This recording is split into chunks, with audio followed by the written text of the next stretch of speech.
Daniel 1 verse 8.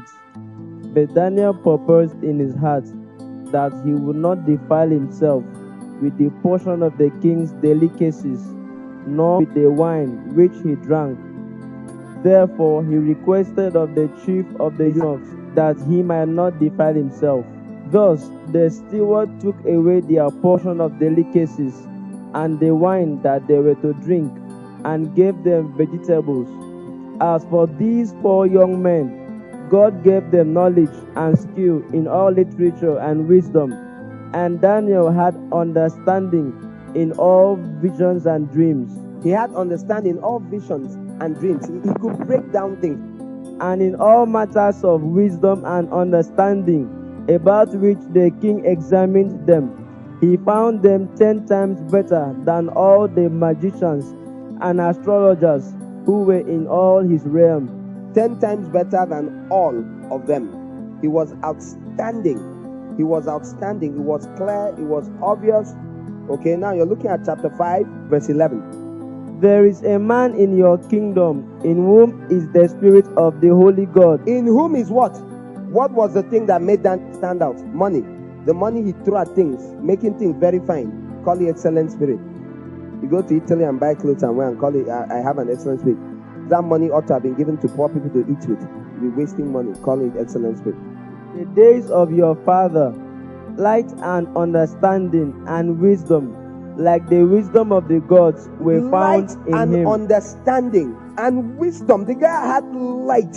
Which of these things sounds like fine clothes? Light and understanding. He had wisdom in all matters. 10 times. If you gave them a test and others had 100 questions, Daniel will have 100 over 100. The rest will have 10.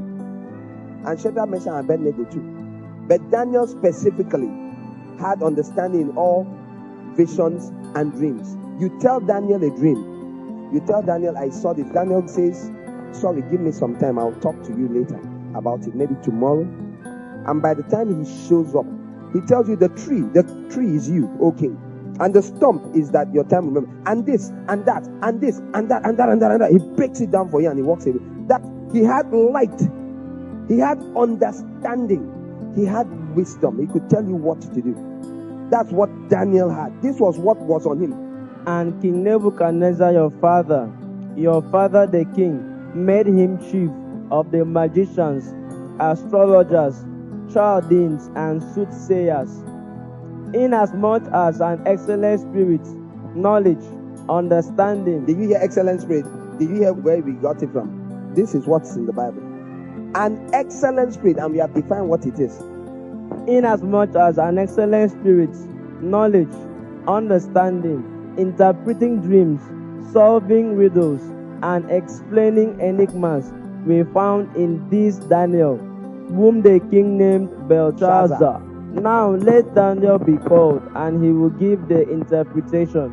The man I am talking about is named Daniel. The king gave him the name Belshazzar. He is very smart and he knows many things. He could interpret dreams, explain secrets, and find the answer to very hard problems. Call for Daniel. He will tell you what the right answer is. Explain answers to very hard problems. What do you think the magicians used to do? Don't think when they say magicians, astrologers, soothsayers, don't think that these are people that come and do, okay, bring, snake does. No! These are the guys that when the king has a battle to fight, a war, they bring them, they say, oh yeah, give your advice. The wise men, this is the cabinet. These are the thinkers. You may call it prognostication. Today we have people, have you heard of Stratford? There are all sorts of bodies. Have you heard of think tanks? Their job is to think, to analyze, to consider, to calculate that if you keep doing this for this long, it's going to result in this, that. There are bodies that they call, they say, oh, there's poverty, there's lack, there's no water towards the upper part of Nigeria. How do we get this to change? They say, oh, it's because there are no trees. There are no trees because there's no water. There's no water because of the certification. They are the ones that will come up with plans. Let's build a dam. Let's move water down. Let's pipe water down to, this place. Let's do this. Let's do that. They are thinkers. They are like scientists of today. Those days, they call them magicians. They are the ones that used to combine chemicals. The expression alchemists, people used to call them sorcerers, sorceries. The word sorcery in the Greek is pharmakeia, from which you have the English word pharmacy. They were the mixers. They are the ones that poured this with this and did a spray, and you explode, boom, and they'll say, wow, that guy is doing magic. He's a magician. I'm just explaining the language of the day. Now, mixed into that were those that, of course, said they are doing spiritual things too. So it was a mixture. That's why you hear some of these atheists say that it's all scientific, it's all science, that there's no spirit realm. But we know there's a spirit realm. There's a combination of factors. Who were the astrologers? The astrologers are the guys that looked at the sky. You may say, leave them, it's all evil. It's not all evil. The people that came when Jesus was born, that followed the stars, were those people, the Magi. They followed the stars and got to where Jesus was and gave him gifts, including cash, and left. They collected it. The Bible does not condemn them. They were the wise men. They knew how to calculate. If you know anything about astronomy, this is where the stars are positioned. This is the picture of the Sagittarius, the zodiacs, just whatever they call them. You know, all these signs represent our pictures. That's what Psalm 19 says. The heavens declare your handiwork. Day to day utter speech. Night to night speaks wisdom. These wise men, of which Daniel was the head, they knew all this. Daniel knew all of this. Daniel was a scientist. They came up with arrows. They could put air. They used air to shoot arrows, multiple arrows. When they go to war, it wasn't just single arrows, those archaic things. No, they had artillery that you could put multiple arrows, and it would come out at high speed and shoot the enemies. So Daniel is the guy that when they make something and it's not working well, it's just shooting and stopping here, Daniel will come and stand and look at it. So I'm explaining to you Daniel's job. So how does this work? All right, do this. Cut this. Remove this. Now try it. That was Daniel. Daniel was the go-to guy for answers. Do you understand Daniel now? Who gave him the capacity to be like that? He's the guy that plants are not growing here and he comes and looks around. Or he gets letters on his desk. He was a top government official. And he says, for this problem you have, do this from now on. Do this and do this and do this. We noticed the slaves have been dying. They are working here. He asked some questions. Okay, he said, no longer give them this kind of food, or let them not sleep in this kind of place. Feed them with this kind of food. Are you understanding Daniel? That was Daniel. All riddles, hard questions. It's not questions. Okay, who was the wife of King? He answered practical questions about practical life on this earth. That was Daniel's job. God gave him the capacity to understand things. If he had computers, Daniel would have been the guy that can find a way to debug everything, that will come up with antiviruses, with all that. If he was around today, Daniel is that guy. He had the grace to crack difficulties. It's not Samson kind jokes that Daniel was called to break, except there was some king being naughty and sends a question, "Oh king, tell me, out of the eater came something to eat. Out of the strong came something sweet." What does it mean?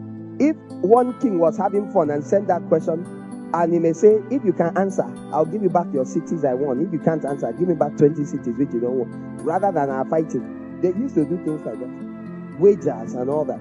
Challenges. Nebuchadnezzar had power because he had a Daniel. He will send for Daniel. Daniel will stand there and say it again. And Daniel will give you the answer. The Bible says no matter how hard it was, Daniel could answer it. That was his gifting from God. He didn't just get it from earth. He got it. He had divine exploit. It wasn't just human. It was the Spirit of God. It would tell him things. So remember when the king had a dream, to show you he was spiritual. He had high level sense, but it wasn't just that. The king had a dream and couldn't remember his dream. Daniel told him his dream. There's no science that can go and bring someone's dream. You understand that now? Daniel said, Oga that is killing wise men in the land, don't kill them again. Give me till tomorrow. I'll come and see the king. And he went. The Bible says, and they asked mercies of God. Please tell us, give us the dream and the interpretation. And that night, in a vision of the night, God gave it. So he used to get stuff from the other side. God will raise Daniels. He will plant some of them. They will be in government offices. They will be advisors to kings. They will say things that they cannot know. They will have an answer to every problem. We call it riddles, difficult questions. There are things that can be done. You'll be shocked at how things can be settled. If you've had God give you solutions before, some of them seem so simple. You're like, but that thing was so easy. No, it wasn't easy. Nobody knew it before it came. Many tekel or passive. How? Which language is that? But Daniel walks in, tells the guy, I don't need your money, looks at the wall, and tells him, it means this, means this, means this, means this. You're finished. You know, those guys come in, take over that kingdom. They don't kill Daniel. They used to understand. He made Daniel his officer too, and put him in charge of all the rest. Because you can't find these things cheap. How much does it cost for such a head? So they are high selling. Some of these people in high level positions that have been moved from place to place, some of them have a little sprinkling of this. They have the ability, you take them to a place, to a business, some of these big businesses around the world. Some of them, they pay them, if you know how much you pay, you cry. But do you think Daniel loved money? For a second, Daniel was offered king's food. He rejected it and ate vegetables only. He had total self-control. Does that sound like someone that likes enjoying life? He's drinking his wine and all that. No. Daniel was as highly placed as he was. And you'll be going on fasts where he's eating only ordinary food.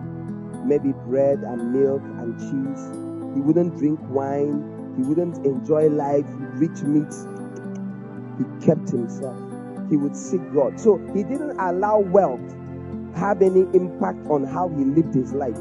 Therefore, God could surround him, put him in the midst of one government after another, knowing that it doesn't touch him. Do you understand? Are you still seeing the qualifications for these things?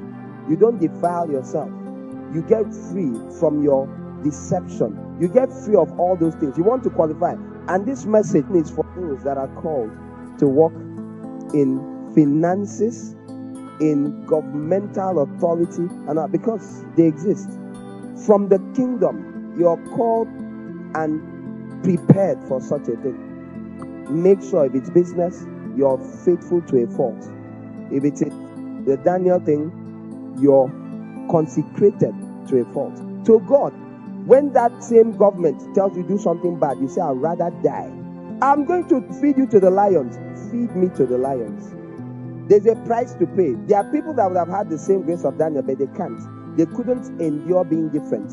So from day one, they enjoyed all the king's food and they lost the gifting. There's a price to pay. So like Jacob, you could have been called, but dishonesty will disqualify you. So you just be there. You may even leave empty-handed. But if you were Jacob, you paid the price of honesty and enduring affliction and laboring for another man. When God wants to give you, He can give you so much. You're overwhelmed. And people are still wondering why. And what the preachers in Nigeria say you should do to enjoy these things I'm saying. So a dangerous sin. Didn't the Bible say something about, have you seen a man diligent in his work?